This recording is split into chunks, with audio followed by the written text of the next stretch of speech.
ಆಗ್ನೇಯ ಪದವೀಧರ ಟಿಕೆಟ್ಗಾಗಿ ದೋಸ್ತಿ ದಂಗಲ್.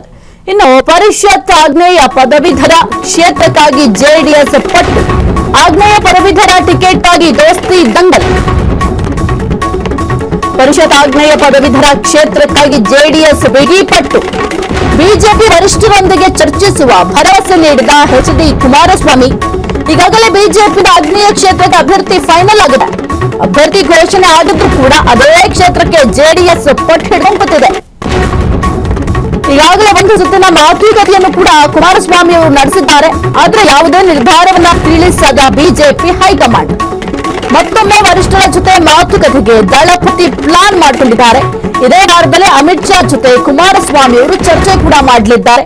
ಇನ್ನು ಆಗ್ನೇಯ ಪದವೀಧರ ಟಿಕೆಟ್ಗಾಗಿ ದೋಸ್ತಿ ದಂಗಲ್ ನಡೀತಾ ಇದೆ. ಒಂದು ಕಡೆ ಕುಮಾರಸ್ವಾಮಿ ಅವರು ಕೂಡ ನನಗೆ ಟಿಕೆಟ್ ಬೇಕೇ ಬೇಕು, ಪರಿಷತ್ ಆಗ್ನೇಯ ಪದವೀಧರ ಕ್ಷೇತ್ರಕ್ಕಾಗಿ ಈಗ ಪಟ್ಟು ಹಿಡ್ಕೊಂಡು ಕೂತಿದ್ದಾರೆ.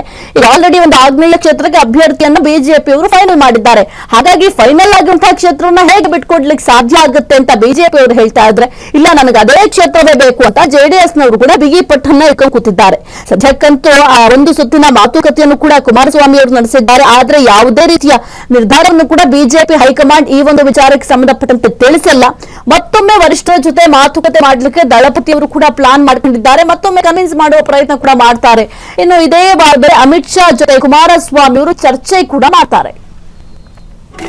ಆಗ್ನೇಯ ಪದವೀಧರ ಟಿಕೆಟ್ಗಾಗಿ ದೋಸ್ತಿ ದಂಗಲ್. ರಾಜ್ಯ ಬಿಜೆಪಿ ನಾಯಕರನ್ನ ಕ್ಯಾರೆ ಮಾಡದ ಎಚ್.ಡಿ.ಕೆ. ರಾಜ್ಯ ನಾಯಕರ ಜೊತೆ ಚರ್ಚಿಸದೆ ಹೈ ಜೊತೆ ಚರ್ಚೆ. ಮೈತ್ರಿ ವಿಚಾರದಲ್ಲೂ ರಾಜ್ಯ ನಾಯಕರ ಜೊತೆ ಚರ್ಚಿಸಿಲ್ಲ. ನೇರವಾಗಿ ಕೇಂದ್ರ ವರಿಷ್ಠರೊಂದಿಗೆ ದಳಪತಿ ಮಾತುಕತೆ. ಕುಮಾರಸ್ವಾಮಿ ನಡೆಗೆ ರಾಜ್ಯ ಬಿಜೆಪಿಯಲ್ಲಿ ಅಸಮಾಧಾನ. ಕೇಂದ್ರ ಸಚಿವ ಜೋಶಿ ಮುಂದೆ ನಾಯಕರ ಆಕ್ರೋಶ. ಆಗ್ನೇಯ ಪದವೀಧರ ಟಿಕೆಟ್ಗಾಗಿ ದೋಸ್ತಿ ದಂಗಲ್. ರಾಜ್ಯ ಬಿಜೆಪಿ ನಾಯಕರನ್ನ ಕೇರ್ ಮಾಡ್ತಾ ಇಲ್ಲ ಎಚ್.ಡಿ. ಕುಮಾರಸ್ವಾಮಿ ಅವರು. ರಾಜ್ಯ ನಾಯಕರ ಜೊತೆ ಚರ್ಚೆಯನ್ನೇ ಮಾಡಿಲ್ಲ, ಡೈರೆಕ್ಟ್ ಹೈಕಮಾಂಡ್ ಜೊತೆ ಚರ್ಚೆ ಮಾಡ್ತಾ ಇದ್ದಾರೆ. ಮೈತ್ರಿ ವಿಚಾರದಲ್ಲೂ ರಾಜ್ಯ ನಾಯಕರ ಜೊತೆ ಚರ್ಚಿಸಿಲ್ಲ. ಇನ್ನು ನೇರವಾಗಿ ಕೇಂದ್ರ ವರಿಷ್ಠರೊಂದಿಗೆ ದಳಪತಿ ಅವರು ಮಾತುಕತೆಯನ್ನ ಮಾಡ್ತಾ ಇದ್ದಾರೆ. ಹೀಗಾಗಿ ಸದ್ಯಕ್ಕೆ ರಾಜ್ಯ ನಾಯಕರಲ್ಲಿ ಅಸಮಾಧಾನ ಕೂಡ ಇದೆ. ಯಾಕೆಂತಂದ್ರೆ ಕುಮಾರಸ್ವಾಮಿ ಅವರು ಈಗ ನೇರವಾಗಿ ಹೋಗಿ ಹೈಕಮಾಂಡ್ ಜೊತೆ ಚರ್ಚೆ ಮಾಡಿದ್ರೆ ಹೇಗೆ, ಮೊದಲಿಗೆ ರಾಜ್ಯ ನಾಯಕರ ಜೊತೆ ಒಂದು ಸುತ್ತಿನ ಮಾತುಕತೆ ಮಾಡಬೇಕು, ಚರ್ಚೆ ಮಾಡಬೇಕು. ಅದಾದ ನಂತರ ಇಲ್ಲಿ ಆಗಿಲ್ಲ ಅಂದಾಗ ಹೈಕಮಾಂಡ್ ಭೇಟಿ ಮಾಡಬೇಕು. ದಳಪತಿಗಳ ಬೇಡಿಕೆಗೆ ಮಣಿಯುತ್ತಾ ಬಿಜೆಪಿ ಹೈಕಮಾಂಡ್ ಹಾಗಾದ್ರೆ ಘೋಷಿತ ಅಭ್ಯರ್ಥಿ ಬದಲಿಸಿ ಕ್ಷೇತ್ರವನ್ನ ಬಿಟ್ಕೊಡುತ್ತಾ? ಆಗ್ನೇಯ ಕ್ಷೇತ್ರ ಜೆಡಿಎಸ್ಗೆ ನೀಡುತ್ತಾ ಬಿಜೆಪಿ ಹೈ. ಮೈತ್ರಿ ನಡುವೆ ಬಿರುಕಿಗೆ ಕಾರಣವಾಗುತ್ತಾ ಆ ಒಂದು ಸ್ಥಾನ.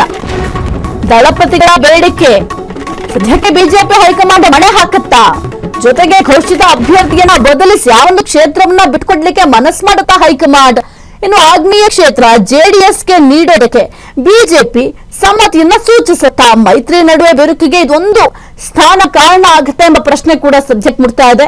ನೋಡ್ಬೇಕಾಗತ್ತೆ ಈ ಒಂದು ಕ್ಷೇತ್ರಕ್ಕೆ ಸಂಬಂಧಪಟ್ಟಂತೆ ಬಿಜೆಪಿಯವರು ಒಪ್ಪಿಗೆಯನ್ನ ಸೂಚಿಸ್ತಾರ. ಮುಖ್ಯವಾಗಿ ಈ ಒಂದು ಆಗ್ನೇಯ ಕ್ಷೇತ್ರ ಏನಿದೆ ಆ ಒಂದು ಕ್ಷೇತ್ರ ನಮಗೆ ಬೇಕೇ ಬೇಕು ಅಂತ ಈಗ ಕುಮಾರಸ್ವಾಮಿ ಅವರು ಬಿಗಿ ಪಟ್ಟು ಹಿಡ್ಕೊಂಡು ಕೂತಿದ್ದಾರೆ. ನೀವು ಅಭ್ಯರ್ಥಿಯನ್ನ ಘೋಷಣೆ ಮಾಡಿದ್ರು ಕೂಡ ನಮಗೆ ಆ ಒಂದು ಕ್ಷೇತ್ರ ಬೇಕೇ ಬೇಕು ಅಂತ ಈಗ ಜೆಡಿಎಸ್ ನವರು ಪಟ್ಟು ಹಿಡ್ಕೊಂಡು ಕೂತಿದ್ದಾರೆ. ಮತ್ತೊಂದು ಕಡೆ ಬಿಜೆಪಿ ಹೈಕಮಾಂಡ್ ಯಾವುದೇ ರೀತಿಯ ನಿರ್ಧಾರವನ್ನ ಈ ಒಂದು ವಿಚಾರಕ್ಕೆ ಸಂಬಂಧಪಟ್ಟಂತೆ ತೆಗೆದುಕೊಂಡಿಲ್ಲ.